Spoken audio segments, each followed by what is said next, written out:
Hey y'all, Luna popping in on December 25th, 2023. I appreciate you for being here. Make sure you like, follow, and subscribe so that we will remain connected. Today's date is an important date for me. I've reached a milestone, guys. It is now officially 1 year since I began my nomad journey, since I started life anew. 1 full year, and I'm pretty proud about that. There's so much that I can say about my journey. One thing I want to make abundantly clear is that you can start again. You can begin again. There is life after divorce. There is life after a chronic chronically ill diagnoses or several. There is life after 50. You can begin again. You can push the reset button as many times as necessary without shame, without guilt, without fear, without embarrassment. You can begin again. And that is exactly what I've done. And I'm super proud of myself. Now, I don't want anyone to misunderstand and think that it's been a smooth road because it hasn't. The road has been quite rocky. Sometimes we're rockier than others, but I survived. And that's the important part. That's the most important part. I began this journey at the end of my marriage. My marriage crumbled. I'm on disability income. I have several diagnoses that made me stay in my relationship well past the expiration date because of fear. I was afraid of my body. I was afraid of my limitations. I was afraid of my limited income. But we all know that fear is a killer. And it killed a part of me. And a part of me that I have since reclaimed. It wasn't easy. It was not easy. And it still isn't easy. But I'm standing firm in the knowledge that I made the absolute best decision that I could for me and did what I had to do with what I had.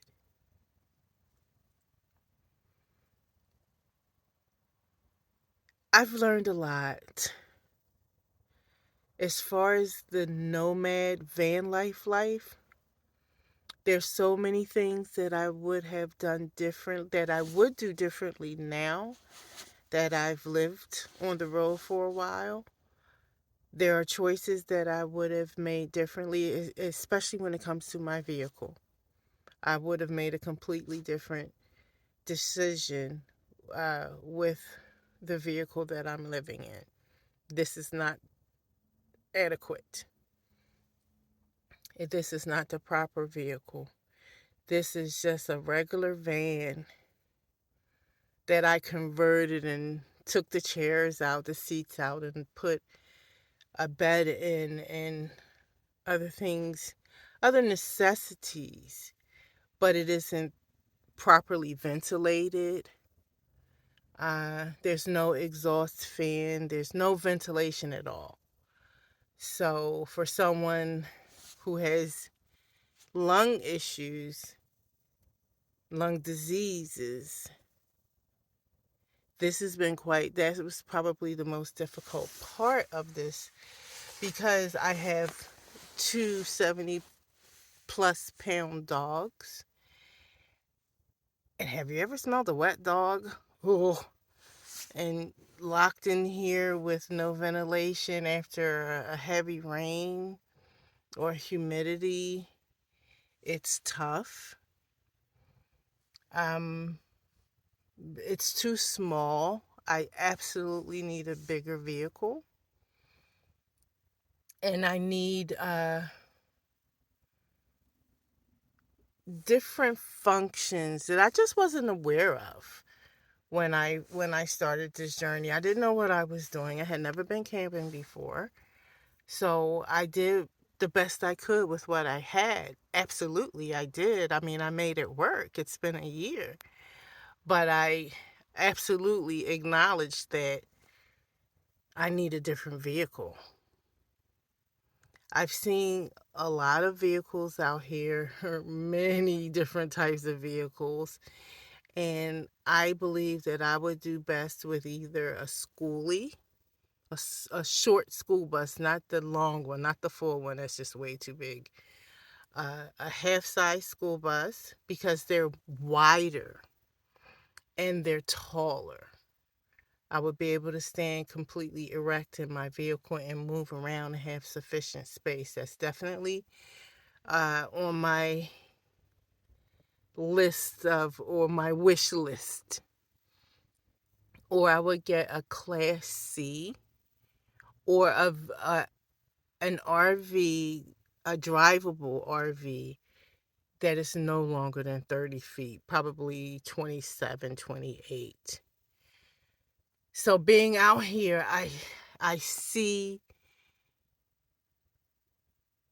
I see what I should have done had I had the opportunity and the finances to do something different.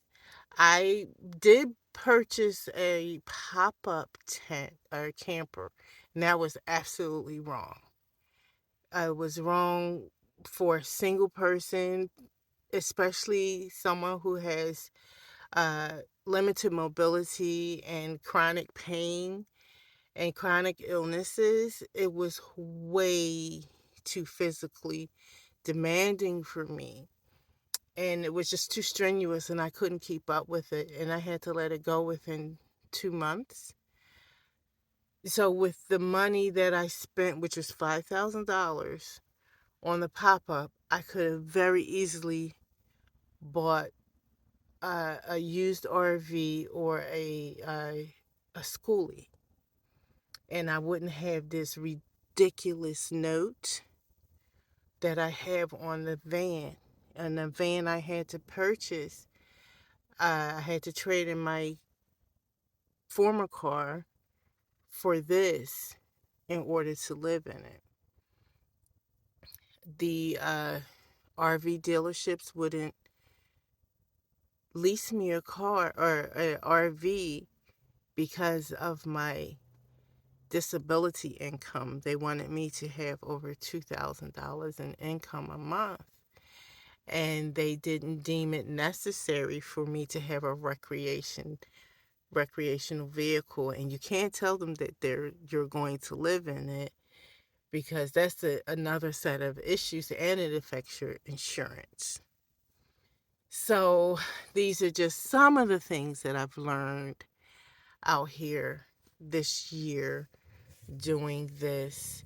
I think the most important thing outside of the accommodations is just the growth that I've had in my spirit and my soul, my spiritual growth, my healing. Uh, you get to a certain point and you wonder, why do my relationships fail?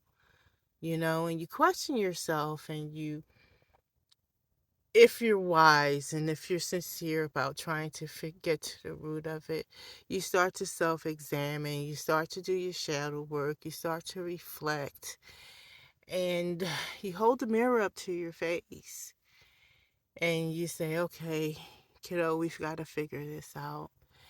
And I've done a lot of healing, a lot of self reflection. And I don't want to get too deep into it or way too personal, but I've kind of settled a lot. A lot. And it's been to my detriment, unfortunately. By no means am I a saint. Have I always made the right choices or been in the right? That's ridiculous.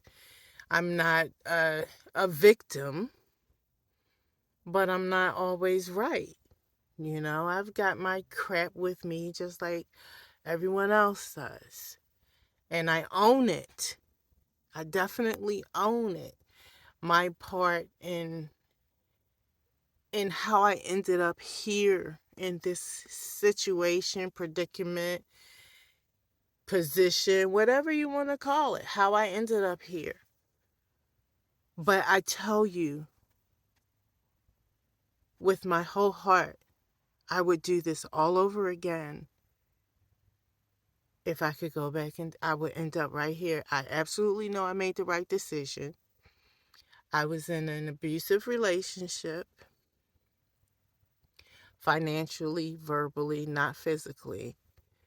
Um, but just loud, yelling,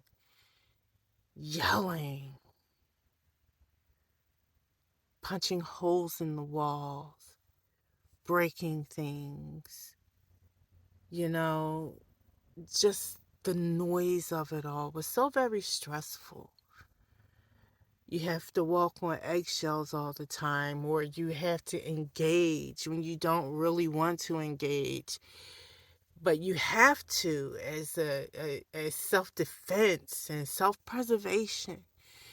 You have to stand up for yourself. But then you find you're always arguing because you don't want to appear to be just a weakling. So you engage. And what does that make you? You know, it just makes you an argue. It just makes you just as combative, whether you initiate it or not, but you're still participating in it. And I was exhausted from engaging in negative interaction with my partner. Someone who's supposed to protect protect me and be my peace, and he just wasn't. He just was everything opposite of that. It was just so wrong. And I had to get out. And I got out by moving into my van. On my disability income, it was just not enough for me to be able to afford to live independently. So this is what I had to do. Now I want to rewind and say again, for those of you who may not know, this was the lifestyle that we had decided to embark on together. It just didn't work out that way. I ended up going on my own. And here I am. And like I said, I will do it all over again. I cannot tell you the peace that I found along this journey. It's been amazing. My very first night on the road in the desert, the first time I have ever been camping in my life, was the most peaceful night's sleep I have had in years. And I knew immediately it was the best choice that I could have made. I haven't traveled per se, other than higher elevations within the state of Arizona, because my finances won't allow it yet. And I still have a monthly commitment in Phoenix, and I have to pick up my medication monthly. I have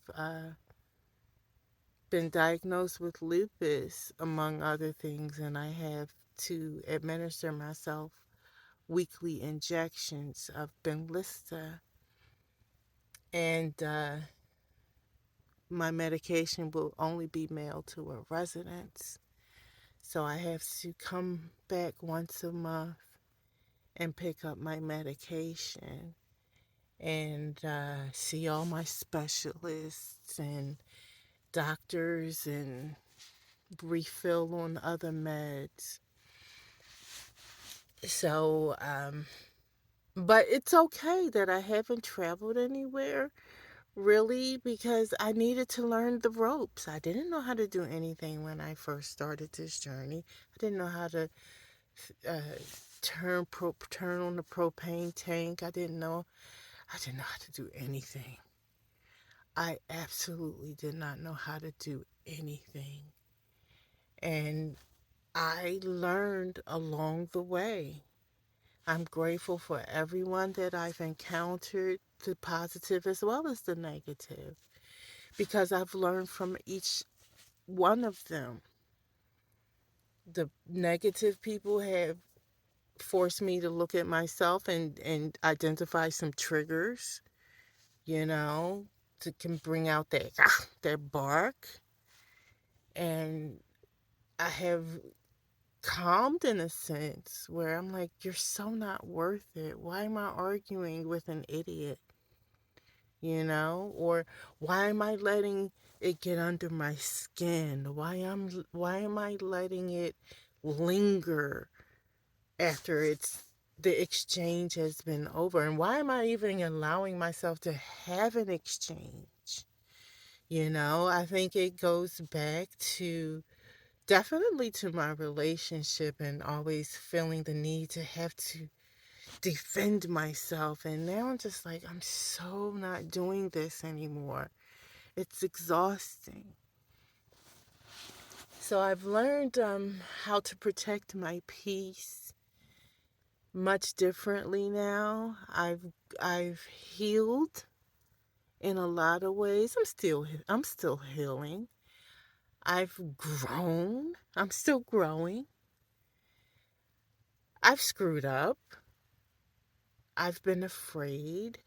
I've made mistakes, but I've been in peace. I've reconnected with nature in a way that I forgot about. My campsite is like alive with little critters of whatever environment I'm in. I always have activity from the animals, from the wildlife. I feed them and communicate with them. I haven't had any issues with snakes, scorpions, spiders, coyotes, anything. I haven't had mice or rats in my vehicle like many people have. I haven't had any issues with the wildlife, with nature. I haven't been afraid, I haven't had the crazy killer in the woods thoughts or anything like that. It's been a tremendous leap of faith for me, and almost like a step into who I truly am. I never thought this bougie little woman who worked in an office all her career with long fingernails and big wigs and high heel shoes would end up with cutting off all my fingernails and my hair, and uh, wearing dirty clothes, or not, not intentionally, but getting dirty, digging in the dirt, getting my hands dirty, peeing in a bucket. I never would have thought that would have been me, yet here I am.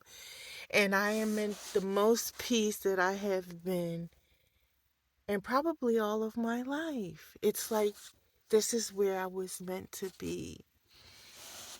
Do I see myself doing this forever? No, because I'm still ADA and my body hurts sometimes. It's just not always joyous. Sometimes it hurts. It's painful. I've had emergency situations out here, which will happen anyway. But I know that I want to be more comfortable. I absolutely need a different vehicle. And the universe will provide it somehow, will teach me or guide me in what I need to do to make that happen. Um, Eventually, I do want some land with a little cottage in the woods with a little creek nearby or some kind of water source so I can grow my veggies and fruits and have my chickens and whatever I'm going to have with lots of plants, of course. I miss my plants more than I can explain. I had so many plants in my bedroom and in my home that I had to give up when I left. And I can say that's probably the only thing that I truly, truly, truly miss. I miss being surrounded by my plants. I'll be glad when I can get plants again. Just really no space here for the plants that I had. I can get maybe a few small ones that would hang on a little, I don't know what you call it, the little baskets that you can have maybe two or three and you hang them from the ceiling. I want to say macrame, but that doesn't sound right. But yeah, it's been a year, guys. Life happens. And it happened to me. And I made the best of it. And I'm proud to say that I've made it for one full year out here on the road. And I promise you, if I can do it, you can do it as well. There's so many things I would do differently as far as the vehicle is concerned. I made a lot of mistakes with power and my generator and solar and, things that I just had no idea about. But I've learned so much that I could help someone else not make the same mistakes. I could help you avoid some of the mistakes that I've made by the knowledge that I have obtained by being out here this year. I appreciate everyone who's encouraged me, who's supported me, who's motivated me, who's helped me, guided me, given me instruction, correction, whatever. You know, it was a journey for sure. And I appreciate each and every one of you for tagging along with me.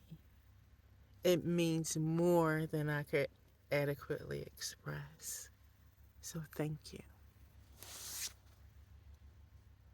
Peace, love, and blessings. Luna out.